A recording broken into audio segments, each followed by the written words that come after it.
Welcome to the Good Eggs of History podcast.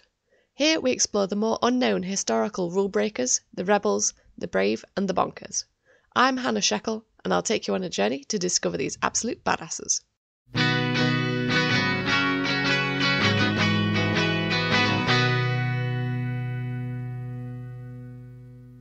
Now, you'll have to excuse me again. I am still suffering with COVID during this episode, so my voice is a little more nasal and it's a little hoarser than normal. But what am I going to do being stuck inside apart from make more podcast episodes?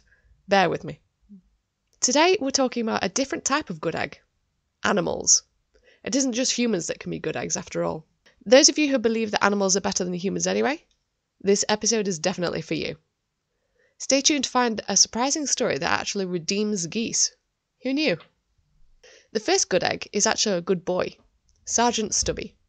He served in the US Army in World War I, participating in 17 battles during 18 months.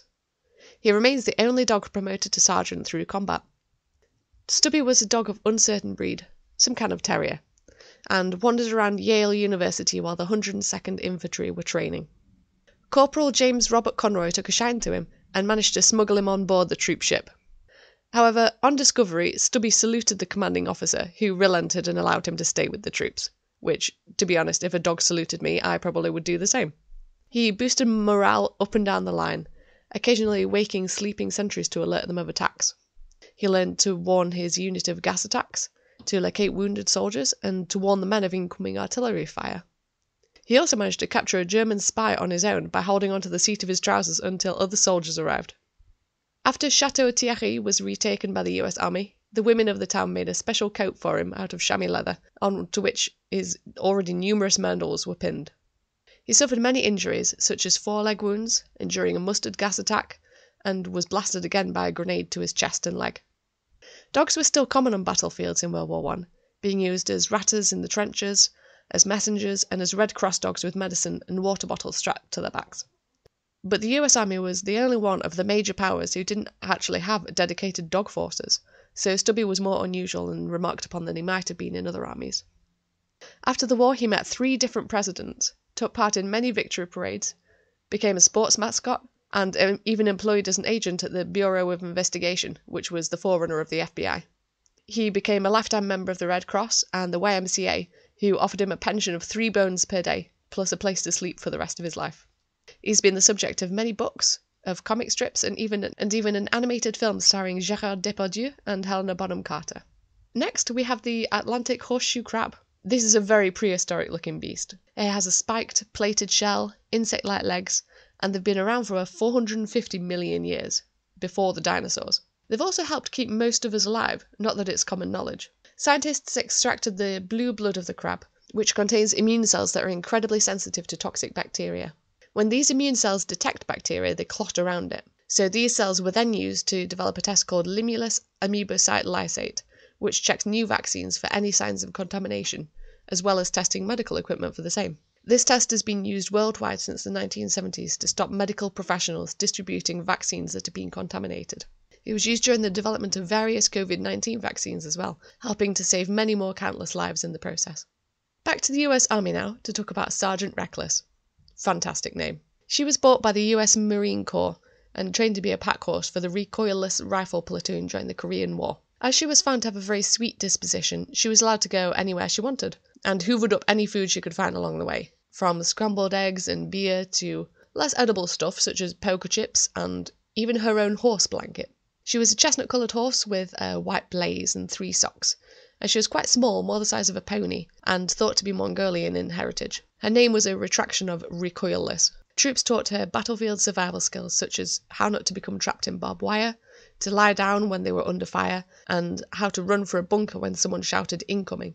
She also understood various hand signals as well. Sergeant Reckless carried supplies and ammunition as well as the wounded and dead, and was so clever that she could walk the supply route unaccompanied after only a few days. The battle for Outpost Vegas in late March 1953 was one of the most savage firefights during the Korean War. Each minute more than 500 mortar and artillery rounds poured onto the ridge that the Marines held. So many rounds were flying overhead that radar screens could only display a huge blur. But during this chaos she made 51 solo trips to resupply frontline units, carrying over 9,000 pounds of artillery across rice paddies and up 45-degree mountain trails. She was even wounded twice during the battle, over her left eye and left flank, but kept on walking. She was also very useful in laying telephone wire, which was vital for communications, carrying a roll of cable which unwound as she walked, and she could lay the same as 12 men. After this she was made corporal in 1953, and then promoted to sergeant in 1954, where she was given a 19-gun salute and a parade of over 1,700 Marines. Those who served alongside her absolutely loved her, respected her very highly, and even protected her over protecting themselves. She was the first horse in the Marine Corps to have participated in an amphibious landing, though she didn't fare too well at that and did get very sick.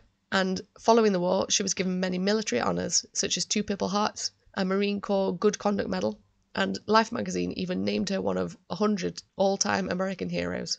An article about Reckless in the Saturday Evening Post on April 17, 1954, resulted in a campaign by supporters to get the Marines to transport her back to America. Stan Koppel, an executive at Pacific Transport Lines, offered to let her on one of his company's ships for free, docking in San Francisco.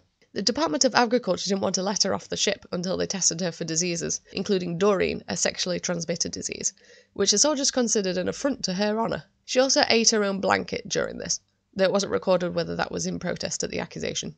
She was, however, cleared to attend the Marines' birthday ball, where she also ate both the cake and the floral decorations. She was then sent to live with the 5th Marines at Camp Pendleton.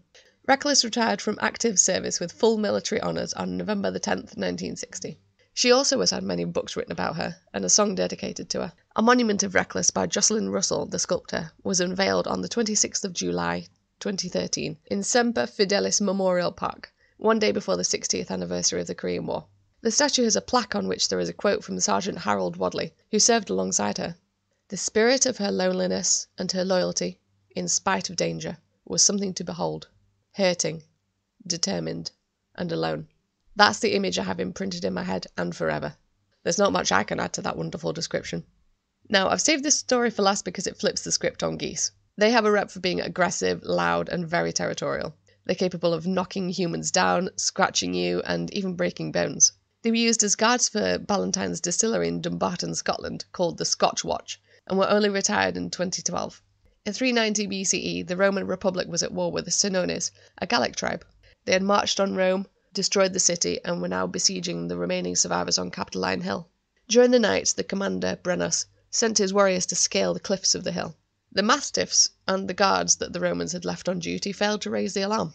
However, some geese, who were sacred to the goddess Juno, awoke and hissed and honked loudly at the Celts. This roused the Romans, who fought off the Celts and managed to save the city. After this, Juno's temple was named Juno Moneta, from the Latin monere, meaning to warn. All of these animals are good eggs. War heroes like Sergeants Reckless and Stubby, boosting morale and literally saving lives of those who considered them fellow soldiers. The horseshoe crab has probably saved millions of lives, but most of us aren't even aware of what a vital role it plays in modern medicine. And even geese, the aggressors of the public park, can have their own moments of redemption. Thank you for listening. I'm Hannah Sheckle. If you'd like to join in the conversation, join me on Instagram at Hannah Sheckle, Hotel Alpha November November, Alpha Hotel, Sierra Hotel, Echo Kilo Lima Echo. I love me some NATO alphabet. There'll be photos, behind the scenes, sneak peeks and more.